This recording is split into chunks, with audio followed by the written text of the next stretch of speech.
BJP के दिग्गज विधायक ने थामा जेएमएम का दामन। हेमंत सोरेन ने कांग्रेस के साथ भी कर दिया खेल। क्या जमुआ में बीजेपी की मुश्किलें बढ़ी? जमुआ गिरिडीह की 6 विधानसभा सीटों में से एक 5 विधानसभा सीटों से पिछली बार के चुनाव में भाजपा का सफाया हो गया।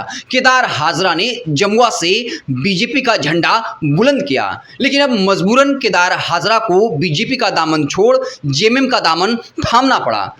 आपको बता दें कि मंजू देवी, जिन्हें बीजेपी से लड़ते हुए केदार हाजरा ने हराया था 2019 के विधानसभा चुनाव में, वही मंजू देवी कुछ दिनों पहले बीजेपी में शामिल हो गई। जिस मंजू देवी को टिकट देने की पूरी तैयारी कांग्रेस ने कर रखी थी, लेकिन फिर मंजू देवी के भाजपा में शामिल होने के बाद कांग्रेस को कुछ समझ में नहीं आया और इसी बीच जो है केदार हाजरा जेएमएम में शामिल हो गए और अब जेएमएम जो है वहां से टिकट की दावेदारी कर रहा है। जेएमएम नेता ये दावा कर रहे हैं कि वहां जो जेएमएम है जमुआ में वो मजबूत है, चूंकि ये सीट जो है वो कांग्रेस की है। पिछली बार कांग्रेस के प्रत्याशी वहां से चुनाव लड़ी, कुछ वोटों से हारी। इस बार मंजू देवी भाजपा में शामिल हुई, लेकिन अब हेमंत सोरेन ने कांग्रेस के साथ ही खेल कर दिया और कांग्रेस भी बैकफुट पर है। वजह साफ है, हरियाणा विधानसभा का चुनाव परिणाम। वहां कांग्रेस चुनाव हार चुकी है। ऐसे में वो जानती है कि अगर वो सीटों को लेकर अड़ती है तो फिर उसे नुकसान हो सकता है, क्योंकि कांग्रेस जो है वो आने वाले लोकसभा चुनाव पर फोकस कर रही है। वो चाहती है कि अगर झारखंड महाराष्ट्र जीत लिया जाए तो कम से कम ये बताने की कोशिश की जाएगी कि कितने राज्य में चुनाव हुए, जहां हमने 2 राज्यों में जो है चुनाव जीत लिया। जम्मू कश्मीर को छोड़ दीजिए, क्योंकि वहां का चुनाव परिणाम नैरेटिव सेट करने में मदद नहीं करता है। तो अब जो है केदार हाजरा जो 3 बार विधायक रहे, अब ये बात कई लोगों को समझ में नहीं आ रहा है कि आखिर केदार हाजरा जो 2019 में ठीक ठाक वोटों से जीते, 2 बार पूर्व में भी विधायक रहे, आखिर उन्हें छोड़कर कांग्रेस के प्रत्याशी को अपनी पार्टी में शामिल क्यों किया? इसको लेकर लगातार चर्चाएं हो रही हैं। लेकिन दूसरी तरफ जो है आपको बता दें कि केदार हाजरा जो है आज मुख्यमंत्री की उपस्थिति में जेएमएम का दामन थामा।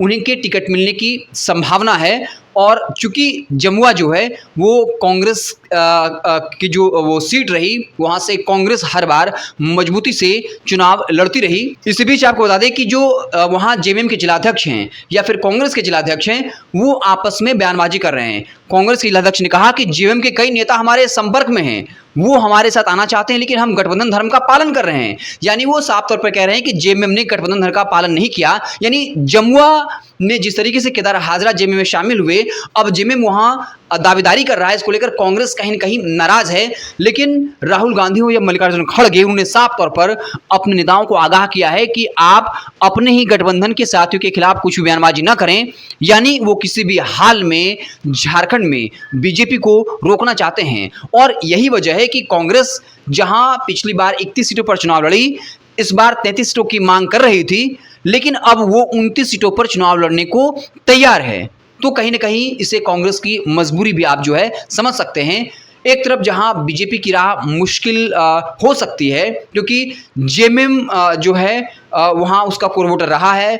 इसके अलावा अब कांग्रेस क्या खुलकर समर्थन जेएमएम का करती है, केदार हाजरा की जीत हार जो है इस बात पर भी निर्भर करेगा कि कांग्रेस जो है वो जेएमएम के इस स्टेप से नाराज है। और चूंकि वो कांग्रेस की सीट रही है, कांग्रेस के जो नेता हैं वो चुनाव लड़ते हैं, हालांकि वो भाजपा में चले गए, तो अब देखना दिलचस्प होगा कि वहाँ क्या कुछ राजनीतिक समीकरण बनता है। लेकिन एक तरफ जहाँ बीजेपी को झटका तो दिया है कि केदार हाजरा जिस नेताओं को जेएमएम में शामिल करा लिया, लेकिन कांग्रेस को भी झटका दिया है कि जो उनकी सीट रही उस पर अब जेएमएम जो है वो दावा कर रहा है। आपको हमारी खबर कैसी लगी? कमेंट बॉक्स में जरूर बताइएगा। बहुत बहुत धन्यवाद।